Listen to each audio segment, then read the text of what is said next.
Eric, thanks very much. We have breaking news. Charges in a triple murder in south suburban Crete Township.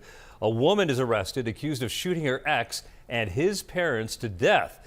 Jenna Strouble is charged with first-degree murder here. Will County deputies say she shared children with Jacob Lambert, and he was found dead in a car in the family's driveway on East Norway Trail. His parents, Stacy Forde and Patrick Forde, were found dead in the home. Strouble is being held in Lake County, Indiana, until she's extradited to Illinois. It is, Marie. These charges coming down just in the last 30 minutes or so. The Will County Sheriff's Office confirms it has obtained an arrest warrant for 30-year-old Jenna Strouble of St. John, Indiana, and she faces 9 counts of first-degree murder. And the Sheriff's Office says that this was a targeted incident. We have some video that we collected from yesterday showing the scene out here. This was on East Norway Trail in Crete. Deputies arrived here about 2 a.m. on Monday for a welfare check, and inside a home here they found the bodies of Stacy Forde, her husband Patrick Forde, and their 32-year-old son Jacob Lambert. Deputies say that Strouble fled the scene and was taken into custody, and during interviews with investigators, the Sheriff's Office says that she gave incriminating statements. They say they also recovered a handgun that was matched to one that was believed to be used in the killings. Lambert was found dead in his car in the driveway, the Sheriff's Office says. His parents were found inside the home. The Sheriff's Office says that Strouble had an on-off relationship with Lambert, and they had kids together. The Sheriff's Office also tells me that deputies were called to this house here in January of 2025 for domestic battery and a mental health intervention. They say that Strouble was also involuntarily committed during that incident in January of 2025. She's being held right now in Indiana, and she's expected to be brought back to Illinois to face those charges. That's the latest information we have at this point, and of course we'll pass along more as we learn it out here in Crete. For now. It was 2 o'clock in the morning, the kind of hour when the world is supposed to be still, when neighborhoods are quiet and driveways are empty, and the only lights on are the ones left burning by accident. A kitchen lamp forgotten, a television left running in an empty room. The kind of hour when the people inside the houses on Norway Trail in unincorporated Crete, Illinois, were deep in the ordinary unconsciousness of a Monday night, completely unaware that something was wrong at the house in the 2400 block.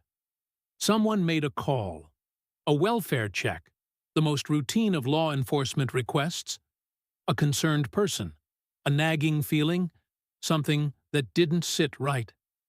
Deputies from the Will County Sheriff's Office were dispatched to the address with no particular urgency. No reason to expect anything beyond what welfare checks usually produce. A misunderstanding, an unanswered phone, someone who had simply forgotten to call back. What they found when they arrived was something else entirely. In the driveway, inside a car that was sitting exactly where a car sits when someone has just come home or is just about to leave, was a body. Jacob Lambert, 32 years old, dead. And inside the house, near the front door, in the place where people stand when they are greeting someone or saying goodbye, or simply moving between the outside world and the warmth of home, 2 more bodies. Patrick Forde, 55 years old. Stacy Forde, 54 years old. Jacob's parents. 3 people. 1 home, 2 in the morning. And somewhere out there in the darkness beyond Will County, the woman investigators would determine had specifically targeted this family was already gone. Driving back across the state line to Indiana, back to her home in St. John, back to the ordinary geography of her everyday life, as though the night had been nothing more than an errand she needed to run. Her name is Jenna Strouble. She was 30 years old. She had children with Jacob Lambert, the man whose body was found in that driveway, the man whose parents were found just steps inside the front door of their own home. She had a history with this family that went back years, a relationship that had burned and cooled and reignited and collapsed so many times that the people around them had long since lost count of where it stood on any given day. And she had a history with law enforcement, too. Not a distant history. Not something buried years in the past that would require deep investigation to uncover. A history from just months before. From January 2025, at this very same house, where deputies had been called for domestic battery and a mental health crisis so severe that Strouble had been involuntarily committed. The warning had been there, written down, documented, on record, and 3 people were dead anyway. Jenna Strouble now faces 9 counts of first-degree murder. 9. For 3 lives taken in the dark hours of a Monday morning in a quiet suburb south of Chicago, by a woman who knew exactly where she was going, exactly who she would find there, and exactly what she intended to do. This is their story, and it begins long before 2 o'clock in the morning. To understand what happened on Norway Trail in the early hours of that Monday morning, you have to understand what kind of woman Stacy Forde was. Not because understanding her changes what happened. Nothing changes what happened, but because in a story like this one, a story that moves fast and hits hard and is easy to reduce to the clinical language of charges and counts and law enforcement press releases, the people who were lost have a tendency to disappear behind the facts of their deaths, to become supporting characters in a story about the person who killed them, rather than the protagonists of the lives they were actually living. Stacy Forde was not a supporting character. She was, by every account of everyone who knew her, the kind of person who holds things together. The kind of person whose presence in a room, in a workplace, in a family, in a community, creates a stability that everyone around her relies on without fully realizing how much until it is gone. She had worked as the director of finance at Crete, a Linwood-based company that prints business signs, for 21 and a half years. 21 and a half years. That is not a job. That is a commitment. That is a person who shows up day after day, year after year, and builds something that the people around her depend on. The company described her, in the tribute they posted after her death, as the backbone of Crete. The backbone. Not a cog in a machine. Not a valued employee in the language of corporate grief. The backbone. The structural element, without which everything else would collapse. The thing that holds the entire body upright. And that is the word the people who worked alongside her for more than 2 decades reached for when they tried to describe what she meant to them. And she was more than that. She was a wife, a mother, a grandmother, a woman who, according to the people who loved her, deeply valued her marriage and her children and her grandchildren and her relationship with her faith. A woman who had built a life that was full in the specific and irreplaceable way that a life becomes full when a person has spent decades investing in the people around them, putting in the time, showing up in the hard moments, being present in the ordinary ones. She had 2 sons. One of them, Jacob, would die the same night she did. The other is still here, still living with the weight of a Monday morning that took his mother, his father, and his brother in a single act of targeted violence. The company that loved his mother asked the public to keep him in their prayers. It is the kind of request that carries more weight than it appears to on the surface, because what that surviving son is carrying is not just grief. It is the particular and devastating grief of being the only one left, of being the person who has to answer the phone calls and make the arrangements and sit in the rooms where the rest of his family used to be. Patrick Forde was 55 years old. He was Stacy's husband, the man she had built that full life alongside, the man whose marriage she deeply valued, in the words of the people who knew her best. We know less about Patrick in the public record than we know about Stacy. It because the world had not yet had the same amount of time to document its response to his loss. But we know he was a father. We know he was in his own home, near his own front door, when he died. We know he was 55 years old and that 55 is not old, and that there were years ahead of him that will not happen now. And Jacob Lambert was 32 years old. 32.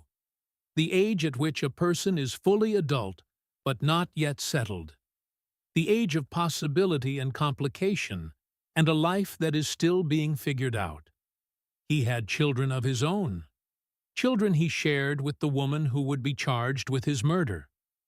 He had a mother who worked 21.5 years to build something solid, and a father who was there in the home he grew up in. He had a brother, who is now the only one left, and he was found in a car in the driveway. Not inside the house, not near his parents. In the driveway, in a car, which tells its own quiet story about the sequence of events on that Monday morning. Whether he had just arrived, whether he was leaving, whether he was in that car for reasons connected to what was happening inside the house. The investigation would piece that together in the hours and days that followed. But the image of it, a 32-year-old man in a car, in his parents' driveway, at 2 a.m, that image carries the particular weight of something interrupted, of a night that was supposed to resolve itself differently. Now, let us talk about Jenna Strouble. Because to understand Norway Trail, and you have to understand the relationship that put Jenna Strouble in a position to walk up to that house in the dark hours of a Monday morning with a firearm and a specific targeted intention. Jenna Strouble was 30 years old. She lived in St. John, Indiana, not far from the Will County line, not far from the house on Norway Trail where Jacob Lambert's family lived. She and Jacob had been in what investigators and those who knew them would describe as an on-and-off romantic relationship. Not a brief encounter, not a casual connection, but the kind of entangled, recurring, cyclical relationship that is one of the most difficult and most dangerous dynamics in the entire landscape of intimate partner violence. On-and-off relationships have a specific psychology to them that researchers have studied extensively, and they are characterized by a pattern of separation and reunion that, on the surface, might look like two people who simply cannot make up their minds, who love each other but cannot make it work, who keep trying because the connection between them is real even if the relationship is not sustainable. But beneath that surface, the pattern often tells a different story. It tells a story of two people who are bound together not just by affection, but by something more complicated, by shared history, shared children, shared entanglement that makes clean separation feel impossible, by the particular gravitational pull of a relationship that has become the organizing principle of a person's emotional life, so central, so consuming, that the idea of it ending permanently produces a kind of psychological crisis that the ordinary tools of grief and moving on are not equipped to handle. And they had children together. That detail is not incidental, it is structural. Because children create a bond between two people that cannot be severed by a breakup or a restraining order or a decision to stop seeing each other. They create ongoing contact, ongoing negotiation, ongoing moments of intersection between two people who may have every reason to want distance, but who are permanently connected through the lives they brought into the world together. For Jenna Strouble, that connection, to Jacob, to his family, to the house on Norway Trail, was not something she could walk away from cleanly. And the events of January 2025 make clear that whatever was happening inside that connection, by the beginning of this year, it had reached a point of crisis so severe that law enforcement was involved. In January 2025, deputies from the Will County Sheriff's Office were called to the home on Norway Trail. The call was for domestic battery and a mental health intervention. Both. Not one or the other. Both, simultaneously, in the same incident at the same location. Which tells you something about the nature of what was happening in and around that house in the months before the murders. It was not a quiet tension. It was not a disagreement that stayed within the boundaries of raised voices and slammed doors. It was something that required law enforcement and mental health intervention at the same time. And during that January incident, a Jenna Strouble was involuntarily committed. Involuntary commitment is not a minor thing.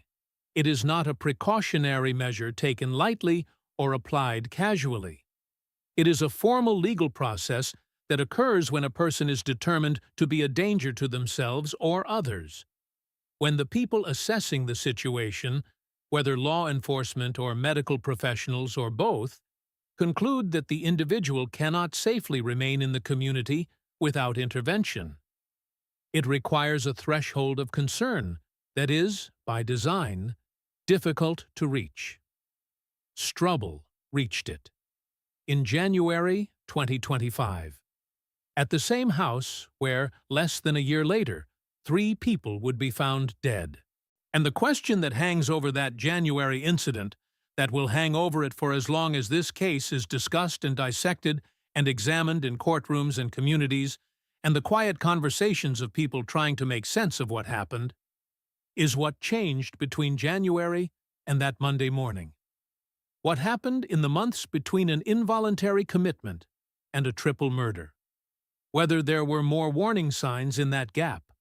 Whether there were more calls to law enforcement, more documented incidents, more moments where the trajectory of what was coming was visible to anyone paying close enough attention.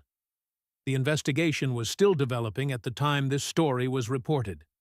Those answers may yet emerge in the courtroom proceedings that lie ahead.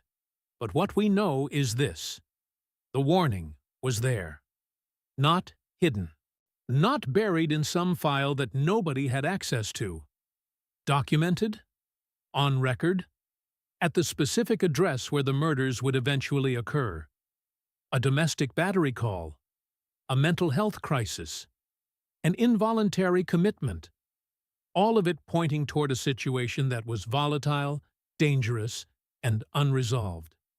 And then the months passed, and whatever was unresolved stayed unresolved, and Jenna Strouble drove to Norway Trail in the dark. The welfare check that brought deputies to the house in the 2400 block came in around 2 in the morning. Someone, we do not know who, we do not know exactly what prompted the call, had enough concern to reach out to law enforcement in the middle of the night. That call, and the deputies who responded to it, are the reason the story of what happened on Norway Trail came to light when it did, rather than hours later, in the cold light of a Tuesday morning. When deputies arrived, the first thing they found was Jacob, in the car, in the driveway. The car that sat between the street and the front door of his parents' home. The car that put him outside, separate from the interior of the house, in the specific geography of that driveway at that hour. 32 years old. Dead. And then they went inside. Near the front door, in that threshold space between the outside world and the interior of a home, the space that is neither fully one thing nor the other, they found Patrick and Stacy Forde, together, in their own home, near the door that people use to enter and exit a life built over decades of marriage and work and family and faith. Dead. 3 people. 1 house. 1 night.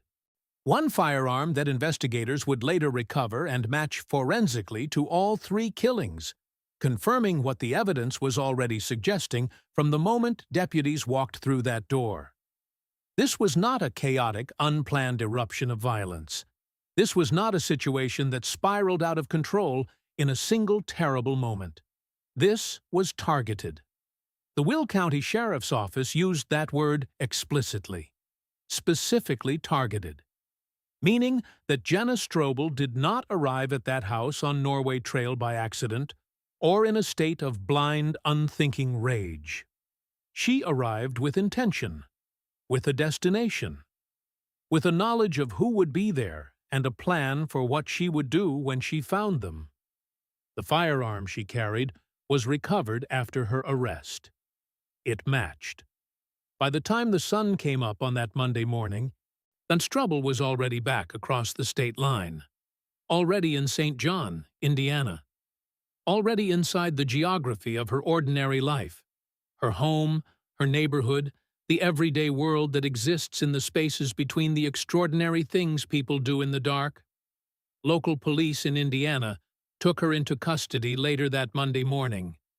She was held at the Lake County, Indiana jail, awaiting extradition back to Illinois to face the charges that were building against her with every piece of evidence the Will County investigators processed. 9 counts of first-degree murder. 9. For 3 lives. The law allows for multiple counts per victim in cases where the evidence supports different theories of the crime, different legal frameworks under which the same act can be charged. 9 counts is the full weight of what the justice system has at its disposal being brought to bear on a single case. It is the legal system's way of saying that what happened on Norway Trail in the early hours of that Monday morning was not ambiguous, was not accidental, was not a tragedy that resists categorization. It was murder, 3 times over, planned, targeted, and executed in the dark, while a quiet neighborhood slept around it. Stacy Forde went to work for 21.5 years and built something that her colleagues called a backbone. Patrick Forde was 55 years old and was in his own home near his own front door. Jacob Lambert was 32 years old and was in a car in the driveway. They were a family.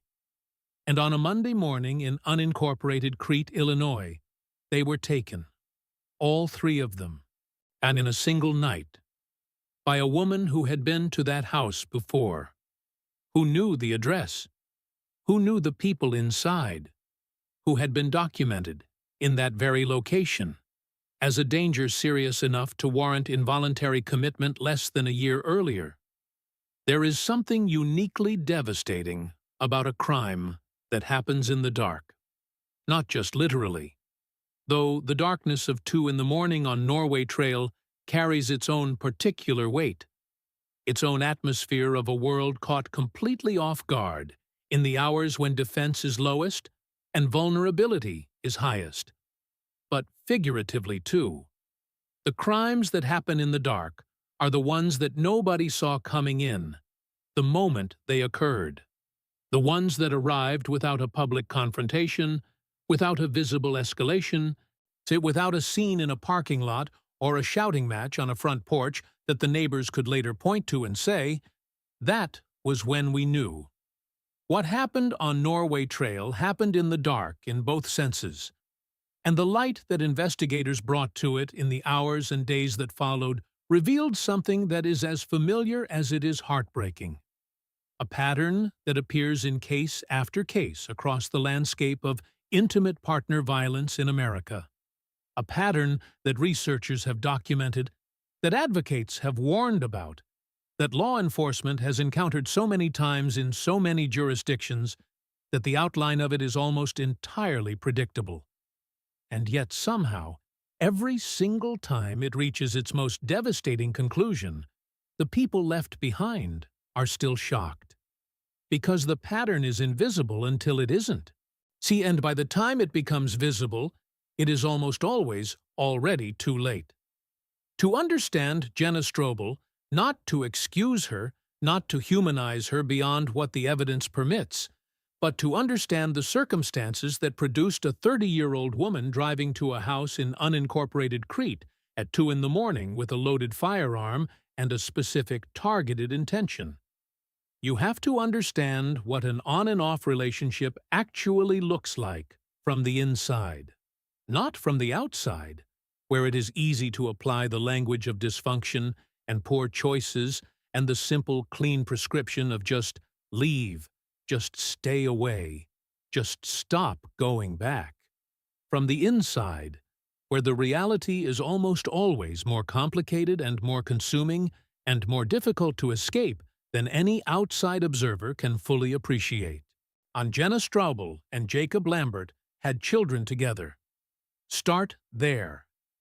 Because that fact, simple, biological, permanent, is the foundation of everything else. Two people who share children are never fully separated, no matter what the state of their romantic relationship. They are connected in a way that does not respond to breakups or boundaries or the ordinary tools of ending a relationship. Every custody arrangement is a negotiation.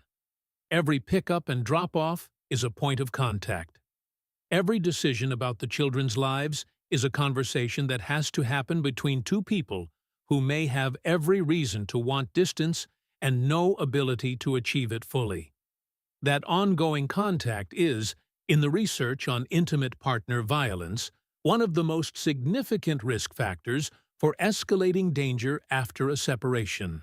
And not because contact itself is inherently dangerous, but because contact keeps the emotional temperature of the relationship alive. Because every interaction, however brief, however transactional, however focused on logistics rather than the relationship itself, is an opportunity for the unresolved dynamics between two people to resurface. For whatever anger or grief or sense of loss or desperate need for control is living beneath the surface to find an outlet. And for Jenna Strouble, by January 2025, whatever was living beneath the surface had already broken through once. The domestic battery call, the mental health crisis, the involuntary commitment. These were not the first signs of a relationship in trouble. They were the first signs visible enough, serious enough, and public enough to generate an official record. The first moment where the private world of what was happening between Strouble and Lambert and his family crossed into the documented world of law enforcement response. And involuntary commitment, as we established, is not a small thing. It means that on that January night, the people assessing Jenna Strouble's state of mind, whether law enforcement or mental health professionals or both, concluded that she represented a danger serious enough to require removal from the situation. Not a referral to counseling, not a recommendation to seek help. Removal, formal, legal, against her will. That assessment did not happen in a vacuum. It happened in the context of a specific situation, at a specific address, involving specific people. Jacob Lambert, his parents. The house on Norway Trail that had become the location of a crisis severe enough to warrant that response. What happened after that January commitment is the part of the story that the investigation was still working to fully reconstruct at the time this story was reported. Whether Strouble received treatment, whether she was released, and what conditions, if any, were attached to that release. Whether there were additional incidents in the months between January and that Monday morning that did not generate a public record or a law enforcement response. Whether anyone, a family member, a friend, a mental health professional, a court, had visibility into what was happening inside Strouble's world in the months that followed. These are the questions that will be answered, at least in part, in the courtroom proceedings ahead. How in the discovery process, in the evidence presented at trial, in the testimony of witnesses who were present in the periphery of this story during the months that preceded its catastrophic ending. But here is what the evidence already tells us. Whatever the state of Jenna Strouble's mental and emotional world in the months after that January commitment, it did not resolve. It did not stabilize into something that allowed her to disengage from Jacob Lambert and his family and build a life that was separate from the volatile, unresolved entanglement that had produced a domestic battery call and a mental health crisis. It continued. It festered. It built toward something. And that something arrived at 2 in the morning on a Monday. Now, consider the specific geography of what investigators found when they arrived on Norway Trail. Jacob's body was in the car in the driveway. His parents were near the front door inside the house. That spatial distribution, Jacob outside, his parents just inside the threshold, tells a story about the sequence of events on that Monday morning, even without a definitive reconstruction of the exact timeline. It suggests that the violence moved, that it was not contained to a single location within the property, but unfolded across the space between the car and the front door, the space that connects the outside world to the interior of a home. Whether Jacob arrived as the violence was already underway, or whether he was the first to encounter Strouble, or whether something else entirely explains why he was found in the car rather than inside with his parents. These are the details that forensic investigation and witness testimony will eventually clarify. What is clear is that Patrick and Stacy Forde were inside their own home, near their own front door, in the place where people stand when they are responding to something happening outside, when they hear something, when they open the door to see what is happening, when they step into that threshold space to meet whatever is on the other side. What was on the other side was Jenna Strouble, with a firearm that would later be forensically matched to all 3 killings, and a specific, targeted intention that the Will County Sheriff's Office confirmed explicitly. This was not random violence, not a crime of opportunity, not a situation that escalated unexpectedly from something that began as a confrontation. Strouble had come to that house with a purpose. She knew the address. She knew the people inside. She had been there before, in January, with law enforcement, in a situation serious enough to result in her involuntary commitment. She came back, in the dark, with a gun. And when it was over, when Jacob was in the car and Patrick and Stacy were near the front door, and the house on Norway Trail was the site of something that the quiet suburb of unincorporated Crete had never had to absorb before. Strouble got in her car and drove, not to a police station, not to turn herself in, not to face the immediate consequences of what she had done, not to remain at the scene and submit to the accountability that the magnitude of those 3 deaths demanded. She drove home, back across the state line, back to St. John, Indiana, back to the house where her ordinary life existed, where her address was, where her daily geography was, where the world that existed in the spaces between that Monday morning and every other morning of her life was located. She drove as though driving away from Norway Trail was something that was possible, as though the geography of Indiana and the state line between Illinois and Indiana represented a boundary that the consequences of what she had done would respect. They did not. Law enforcement moves across state lines. Evidence moves across state lines. The forensic match between the firearm recovered from Strouble and the killings on Norway Trail moved across state lines. And later, that Monday morning, after the Will County Sheriff's Office had processed the scene, identified the victims, and begun building the evidentiary picture that would define the case against her. Local police in St. John, Indiana, arrived at Jenna Strouble's home and took her into custody. She was 30 years old. She was the mother of children she shared with the man she had just killed. She was held at the Lake County, Indiana jail, awaiting extradition back to Illinois to face 9 counts of first-degree murder. The full legal weight of 3 lives taken in a single night, multiplied across the different theories of the crime under which each killing could be charged. 9 counts for Stacy, for Patrick, for Jacob. See, the company where Stacy Forde had spent 21.5 years posted a tribute on their Facebook page that, in the language of grief and loss and the particular love that a workplace develops for someone who has been its backbone for more than 2 decades, said everything that needed to be said about who she was. They called her a wonderful woman. They said she deeply valued her marriage, her children, her grandchildren, her relationship with Christ. They said she was the backbone of Roweda. And then they said something that carries more weight than any of the other words in that tribute. Not because it is more true, but because of what it implies about the world that exists on the other side of that Monday morning. They mentioned her surviving son. One surviving son. A person who woke up on a Monday morning as one of two brothers and went to sleep that night as an only child. Who lost not just a brother, but both parents in the same night. In the same act of targeted violence.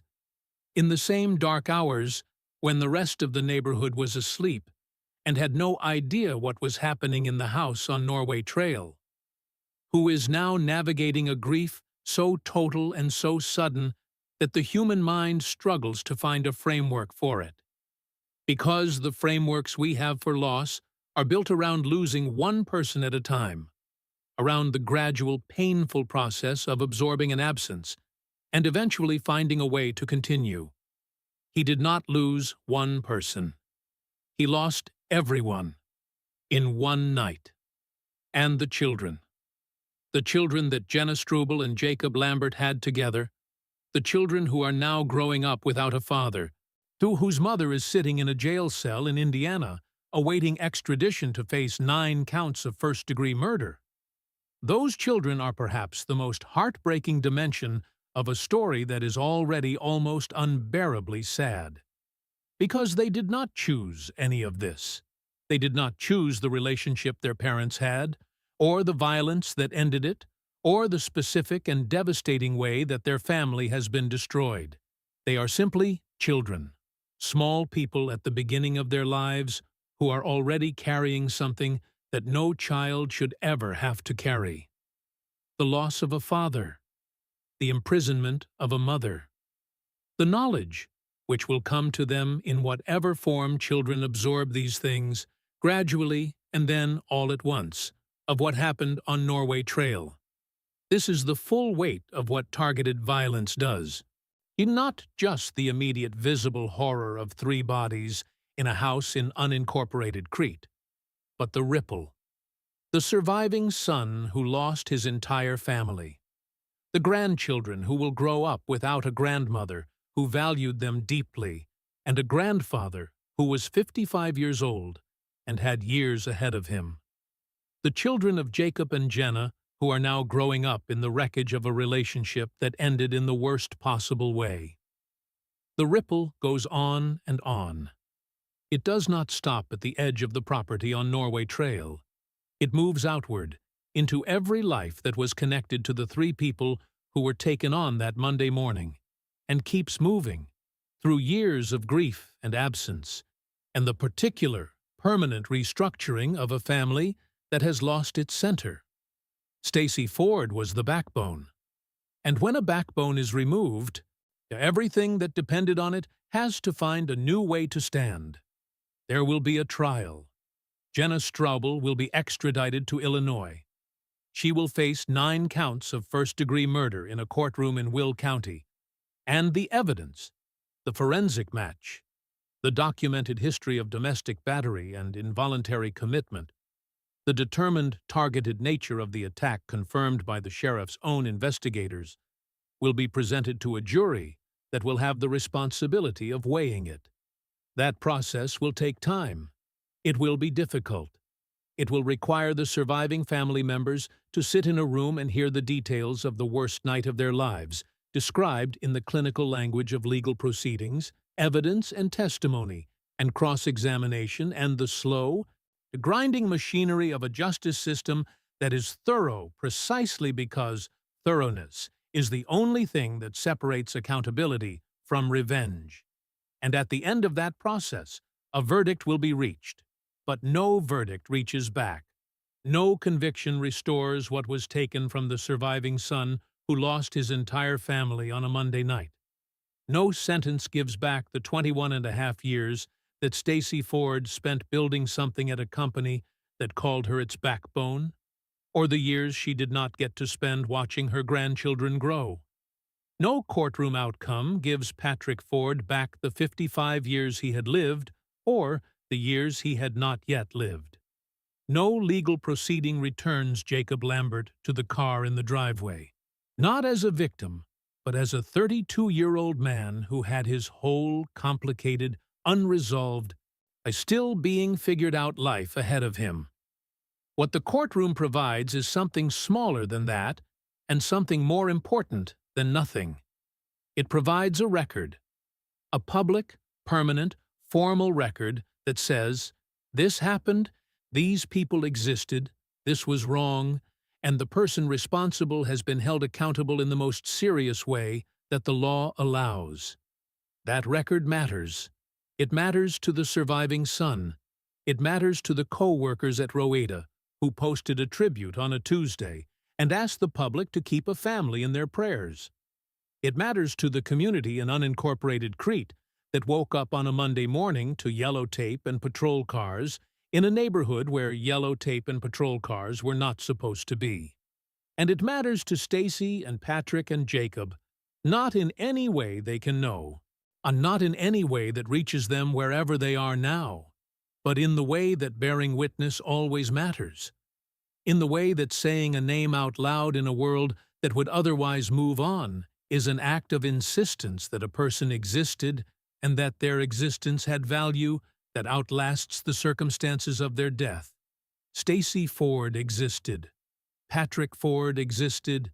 Jacob Lambert existed. They were a family. They were loved. They were taken in the dark on a Monday morning in a quiet suburb south of Chicago by someone who knew exactly where to find them.